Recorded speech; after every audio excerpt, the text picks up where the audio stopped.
Have you ever been humiliated in front of the entire restaurant staff during your first week at work for forgetting to turn on a machine? And what if that was just the beginning and the real nightmare started after that? If you have a similar story, please send it to the email address in the description and let your story reach thousands of people.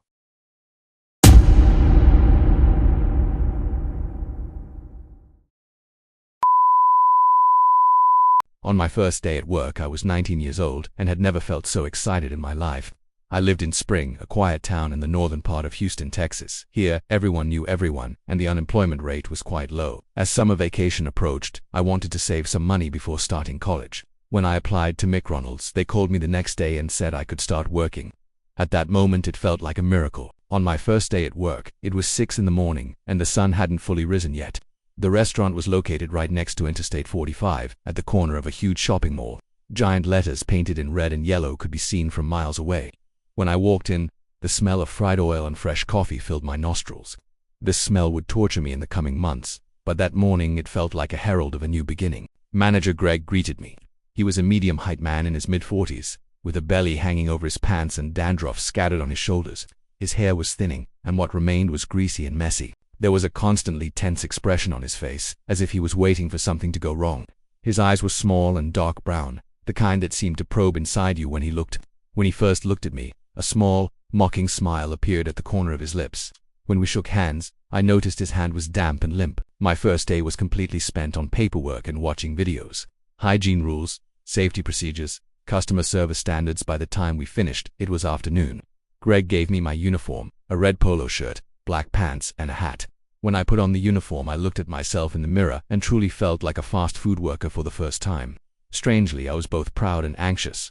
On the second day, the real training began. Jennifer, the crew trainer, showed me around the kitchen. Jennifer was a thin woman in her mid-20s with long brown hair always tied in a tight ponytail. There were marks on her face from old blemishes, but her smile was genuine and warm. Her eyes were hazel and slightly red from fatigue. She had been working here for 3 years and seemed like someone who knew everything. She was kind to me and patiently answered my questions. The kitchen was much smaller than I thought. Everything was covered in stainless steel, and there was a different machine in every corner. Jennifer showed me each station: the French fry station, grill station, assembly table, drive-through window, and of course, that famous clamshell grill. Everyone called this machine, which was used to cook hamburger patties at McDonald's, the clamshell. It squeezed the meat between 2 plates and cooked it from both sides simultaneously. Jennifer said this machine absolutely had to be turned on and heated before each shift started. Otherwise, when there was an order rush, everything would turn into chaos. During my first week, I usually worked at the French fry station. Frying potatoes was much harder than I thought. Timing was everything. If you took them out too early, they'd be raw inside. If you took them out too late, they'd burn. During morning shifts, there was breakfast service, and frying hash browns was a completely different process. During lunch hours, the restaurant would be packed, and I would be soaking in sweat, dipping and pulling out the metal basket in the oil. Toward the end of my first week, Greg told me I needed to start working at the grill station as well. Jennifer had the day off, and Marcus would be training me. Marcus was a heavy-set, strong-looking black man in his early 30s. He had several tattoos on his arms, and his voice was deep and booming. Though he seemed intimidating at first, he was actually very kind-hearted. He showed me how to use the clamshell, how to lift the top plate, how to place the meat, how to set the timer, and how to remove the cooked patties. The next morning, my shift started at 6 a.m. Before leaving home, my mom wished me good luck. When I arrived at the restaurant in my car, it was still dark outside, and the parking lot was almost empty. When I went inside, only Greg and one other employee were there. Greg looked at me with a cold expression and said I would be working at the grill station by myself today. My heart started racing. I had only tried it once before, and Marcus had been with me. I went to the kitchen and put on my apron. I washed my hands and took a deep breath. I turned on the French fry machine, checked the coffee makers, and then headed to the grill station. But just then, a flood of orders started coming through the drive-thru. The morning rush hour had begun, and I wasn't ready yet.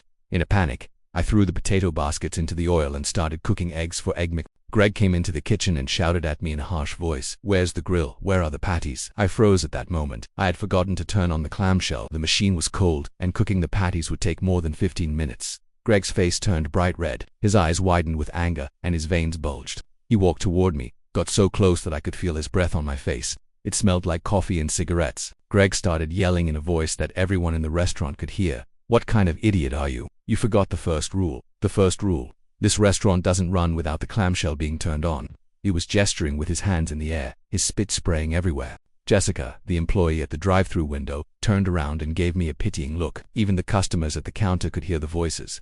My face was burning hot, and my eyes were watering, but I was trying not to cry. Greg continued, "Maybe you're too stupid for this job. Maybe your mom should give you money instead of you working here." The words stabbed into me like knives. I was trembling with anger and shame, but I couldn't say anything. I just stood there and listened to him yell. Marcus hadn't arrived yet that morning. Jennifer wasn't there either. I was alone, and no one defended me. Finally, Greg turned on the clamshell himself and, after giving me a dirty look, returned to his office. While the machine was heating up, I stood in the corner trying to hold back my tears. Jessica came over and gently touched my shoulder. "It'll pass," she said quietly. "He does this to everyone." Don't be upset, but I was upset. Not just sad, but also angry. I didn't deserve to be humiliated like this for such a small mistake. After that day, Greg's attitude toward me never changed. On the contrary, it got even worse. Every small mistake I made, he targeted me. If the fries were a little too crispy, he'd yell at me. If I prepared an order a few seconds late, he'd criticize me in front of everyone. When other employees made mistakes, he'd kindly point out their errors. But when I made a mistake, he'd act as if I did it on purpose. A week later, while checking the shift schedules, I noticed that I was constantly assigned to the most difficult hours. On Saturdays and Sundays, during rush hours, I was expected to work at the grill station by myself. Other crew members were assigned to more comfortable hours, less busy shifts. Jennifer told me this was deliberate, that Greg was trying to make me quit. In my third week, a customer complaint came in. A woman who ordered from the drive-thru said her quarter-pounder was cold. Greg immediately blamed me, but I hadn't cooked that patty. Marcus had cooked it, but he was off that day. Greg yelled at me in front of the customer and demanded I apologize. Even the woman seemed uncomfortable. "It's actually not a big deal," she tried to say, but Greg didn't listen to her. One day, Jennifer pulled me aside and said she wanted to talk to me. We went on break together and sat at the picnic table behind the restaurant. The Houston heat was stifling, and my t-shirt was soaked with sweat. Jennifer lit her cigarette and took a deep breath. "What Greg is doing to you isn't right," she finally said.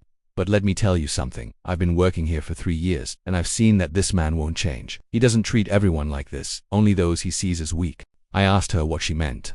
Jennifer told me about Greg's past. He himself had started as a crew member years ago. He gradually got promoted and eventually became the manager of this restaurant, but he desperately wanted to become a district manager, and that never happened. Now, in his 40s, he was an angry man who saw that his dreams hadn't come true, and he was taking out this anger on the people beneath him. In my 4th week, an unbearable incident occurred. It was Saturday, and the restaurant was extremely crowded. It was lunchtime, and every station was full. I was at the grill station, and Marcus was at the French fry station. Jessica was at the drive-thru, and there were 2 more people at the front counter. Everything was going well until suddenly a customer started complaining loudly. The man was a middle-aged Texan with a thick mustache and a cowboy hat. He claimed his Big Mac had pickles in it and that he had specifically said he didn't want pickles. Jessica apologized and said she would prepare a new hamburger, but the man wasn't satisfied with that. He wanted to see Greg. Greg came out of his office and talked to the man. The man very angrily said the staff was incompetent and he wanted a refund. Greg immediately turned to Jessica and yelled at her. Jessica, in tears, said the order was entered correctly but the kitchen prepared it wrong. Greg turned to the kitchen and started yelling at me. But I hadn't prepared that hamburger. Sarah, who was working at the assembly table, had prepared it. But Sarah was Greg's niece, and he would never say anything to her. Greg started insulting me in front of everyone, shouting my name. "You're a worthless nobody," he said. "You can't even do such a simple job properly." Customers were looking at us. Some seemed uncomfortable. Even Marcus was shocked. I couldn't take it anymore. I took off my apron, threw it on the counter, and looked Greg in the face. "I didn't prepare this," I said, my voice trembling but determined, "and you have no right to treat me like this. I quit." Greg's face froze in shock. No one had stood up to him like this. Before he could say anything, I had already left the kitchen and started walking toward the back door. I got my things from my locker and left the restaurant. As I got into my car, my hands were still shaking, but I felt a strange lightness inside. I didn't have to go there every morning anymore. I didn't have to hear Greg's yelling anymore. Yes, I needed the money, but my mental health was more important. As I drove home, when my mum saw me, she immediately understood what had happened. I told her everything, and she hugged me. "You did the right thing," she said. "Nobody should treat you like that." A few weeks later, Jennifer called me. She said Greg had treated another employee the same way, and this time that employee had filed an official complaint with the Human Resources Department. The district manager had started an investigation at the restaurant, and several employees gave statements about Greg's behavior. Jennifer did too. Marcus did too. In the end, Greg was removed from his position and transferred to another restaurant, but for me, this came too late. I had already found a new job and never went back to McDonald's again. So there you have it, folks. That's how the nightmare at my first job ended. Unfortunately, people like Greg exist everywhere, and when they have power, they don't hesitate to abuse it. If you ever encounter a similar situation, value yourself and leave if necessary. No job is more important than your mental health. If you like this video, don't forget to hit like and subscribe to my channel. See you in the next video.